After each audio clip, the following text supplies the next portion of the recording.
జోహార్ BR Ambedkar, జోహార్ BR Ambedkar, జోహార్ BR Ambedkar.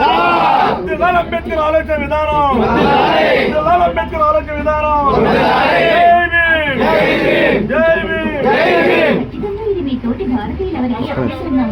వెనక్కి తప్పకుండా కొనసాగిస్తాం అంబేద్కర్ గారి ఆశయాలను, కొనసాగిస్తాం అంబేద్కర్ గారి ఆశయాలను. వర్ధిల్లాలి అంబేద్కర్ గారి ఆలోచన విధానం, వర్ధిల్లాలి అంబేద్కర్ గారి ఆలోచన విధానం, వర్ధిల్లాలి అంబేద్కర్ గారి ఆలోచన విధానం. పెద్దలు డాక్టర్ బాబాసాహెబ్ అంబేద్కర్ గారిని స్మరించుకుంటూ ఆయన స్ఫూర్తిగా కేవలం ఒక్క భారతదేశంలో కాదు, అణచివేతకు గురవుతున్నటువంటి ప్రతి దేశంలో కూడా ప్రపంచం మొత్తం మీద అన్ని చోట్ల స్ఫూర్తిదాయకమైనటువంటి మహనీయుల్లో అగ్రగణ్యుడిగా అంబేద్కర్ గారిని మన వాళ్ళ కొనియాడుకుని స్మరించుకునే పరిస్థితి ఉంటే, నాడు ఆయన చేసినటువంటి ప్రయత్నం, తన జీవితం అనేక అణిచివేతలకి, ఈసడింపులకి, అవమానాలకి, నిరాదరణకి గురై వాటిల్లోంచి పోరాటం ద్వారా చాలామంది గొప్ప వ్యక్తుల యొక్క చేయూతతో ఆయన చదువు నేర్చి చదువు ద్వారా మాత్రమే ఈ భారతదేశంలో అసమానతల్ని రూపుమాపగలం, చదువుతో మాత్రమే అణచివేయబడుతున్నటువంటి మనుషుల్లో చైతన్యాన్ని రగిలించగలిగేది కేవలం చదువు ద్వారా మాత్రమే అని చెప్పిన ఆయన గ్రహించి చదువు నేర్చి తను నేర్చుకున్న చదువు ద్వారా సమాజానికి కూడా చైతన్యపరిచేటువంటి అనేక కార్యక్రమాలను ఆయన చేపట్టి తన అంతిమ పోరాటం. ఈరోజు కూడా చాలామంది మనువాదులు మాట్లాడతారు, మనువాదులు ఈ రోజుకి మాట్లాడుతుంటారు ఆ మహనీయుడి యొక్క గొప్పతనాన్ని చిన్నది చేస్తూ.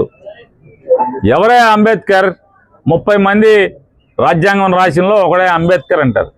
30 మందిలో ఒకడా? మీ మనువాద మనస్తత్వం ఉన్నటువంటి మీ మనువాదులు కోణానికి వస్తే 30 మందిలో 40 మందిలోనో 100 మందిలో ఒకడు, 100 మందిలో ఒకడైనా రాజ్యాంగం రాసిన తన యొక్క భావజాలాన్ని, తన యొక్క ఆలోచనని రాజ్యాంగంలో పొందుపరిచేట్టుగా 100 మందినో, నువ్వు చెప్పే 30 మందినో తన వాదన ద్వారా, తన యొక్క మాట ద్వారా ఒప్పించి భారతదేశం అమలు చేసేట్టుగా రాజ్యాంగంలో పొందుపరిచేటువంటి గొప్ప మేధస్సున్నాడు అనేది నీ మాటల ద్వారానే నువ్వే ఒప్పుకుంటున్నారు కదా మనువాదులందరూ. ఇవాళ తను ఆ రోజు నాటిన విత్తనం ఈరోజు పెద్దదైనప్పటికి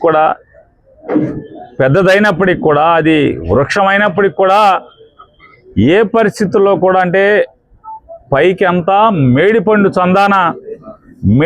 చందాన కాగితాల్లో మాత్రమే అస్పృశ్యత లేదు, అసమానతలు లేవు అని చెప్పి మనం అందరూ నటిస్తుంటే, వాస్తవానికి ఇప్పటికీ మనువాదులు మనుష్యుల రూపంలో అసమానతల్ని, అంటరానితనాన్ని, చిన్న చూపుని ఈరోజుకి నిర్లజ్జగా ప్రదర్శించడం అనేది ఇది దుర్మార్గం, ఖండించాల్సినటువంటి విషయం. ఇవన్నీ కూడా ఇవాళ చాలామంది మాట్లాడతారు, ఆ పార్టీ చెప్తుంది, ఏదైనా ఒక రాజకీయ పార్టీ చెప్తుంది దళితులు క్రైస్తవులుగా మారితే తప్పేంటి, దళితులకు కూడా అంటే దళితులు ఎవరైతే క్రైస్తవాన్ని తీసుకున్నారో, మతం మారారో వారిని కూడా దళితుల కిందే చూడాలని చెప్పని పెద్ద పెద్ద మాటలు మాత్రం కోటలు దాటుతాయి.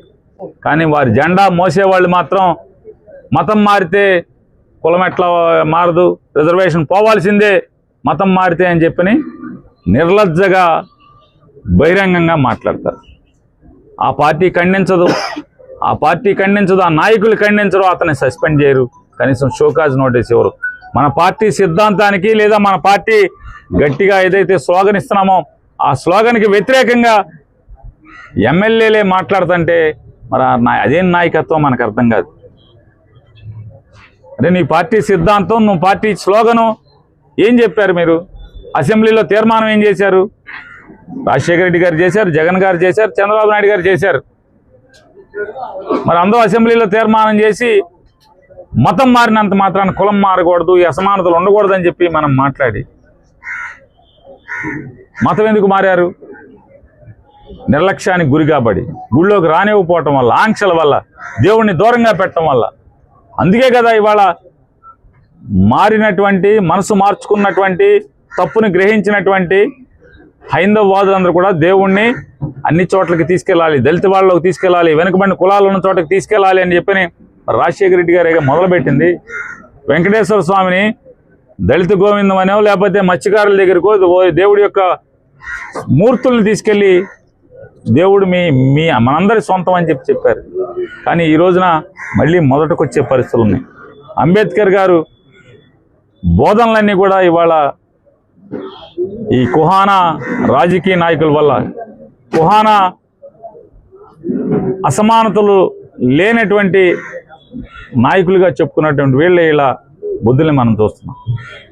ఖచ్చితంగా సంఘం, సమాజం, మరీ ప్రత్యేకించి అంబేద్కరిస్టులు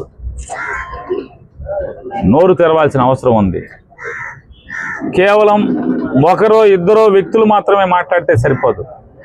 అంబేద్కరిజాన్ని నమ్మిన వారు, అంబేద్కర్ ఆశయాలను నమ్మిన వారు, మనం వర్ధంతి రోజు, జయంతి రోజు అంబేద్కర్ గారి యొక్క ఆశయాలని కొనసాగిస్తాము, అంబేద్కరిజం వర్ధిల్లాలని చెప్పి మాట్లాడటం అనేది ఒక్క రోజుకే సరిపోయిన పరిస్థితులు కాకుండా దాన్ని మనస వాచ మన దేశంలో ప్రతి ఒక్కరూ ఆచరించేదానికి అందరం నడుం కట్టాలని చెప్పని, అందరం కూడా ఆ దిశగా గట్టిగా ప్రయత్నం చేయాలని చెప్పని మనస్ఫూర్తిగా అందరినీ కూడా కోరుకుంటూ, అంబేద్కర్ గారి ఆశయాల్ని, ఏదైతే అసమానతలు ఉండకూడదు, అంటరానితనం ఉండకూడదు, పక్షపాత ధోరణి ఉండకూడదు అనేది ఆయన సూచించిన మార్గంలో అందరం పయనించాలి. కేవలం అంబేద్కర్ అంటే దళితులకో లేదా దళిత వర్గాలకే మాత్రమే ఆయన ఆరాధ్యుడు కాదు, నాయకుడు కాదు. ఈ సంఘంలో అసమానతలకు గురైనటువంటి, అణచివేతకు గురైనటువంటి ప్రతి మనిషికి కూడా, ఆడవారు కూడా అణచివేయబడితే ఈరోజు ఆడవారికి సమాన హక్కులు వచ్చినాయి అంటే అంబేద్కర్ గారి వల్ల, అంబేద్కర్ గారు చూపిన మార్గం వల్ల, ఆయన నాటిన విత్తనం వల్లే వచ్చినాయి. ఈరోజు ఆడవారికి హక్కులు వచ్చినాయి అన్నా, లేదా డబ్బు లేని పేదవాళ్ళు, బీసీ వర్గాలు అందరూ కూడా డబ్బున్న వాళ్ళతో సమానంగా సమాజంలో చూడబడేటువంటి స్థితి వచ్చిందంటే అది అంబేద్కర్ గారి యొక్క ఆలోచన మేరకు అనేది అందరం గృహించి కొనియాడాలి. అంబేద్కర్ గారి యొక్క ఆలోచన, సరళిని ఆలోచన విధానాన్ని కొనసాగించాలని చెప్పి మనస్ఫూర్తిగా కోరుకుంటున్నాను.